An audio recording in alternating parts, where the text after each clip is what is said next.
কি অবস্থা দেখো পিহুর, কলা গাছগুলোকে নিয়ে কি করছে। এই কোথায় যাচ্ছিস?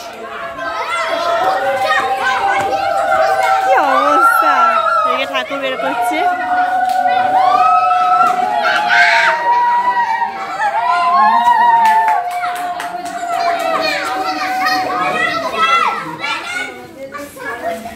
কি অবস্থা, ওর অবস্থাটা দেখো।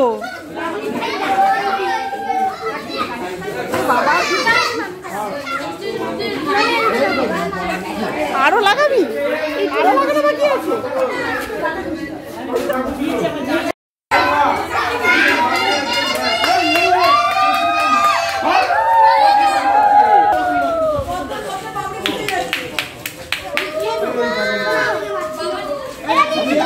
দাঁড়াবি, হাত ধরবি, আমার হাত ধরে চলো। কি অবস্থা, আমার হাতও ধরছে না। দাঁড়াও দাঁড়াও, আগে যাক, গাড়িতে তুলুক, তারপর আমরা যাবো সবাই মিলে। দাঁড়াও।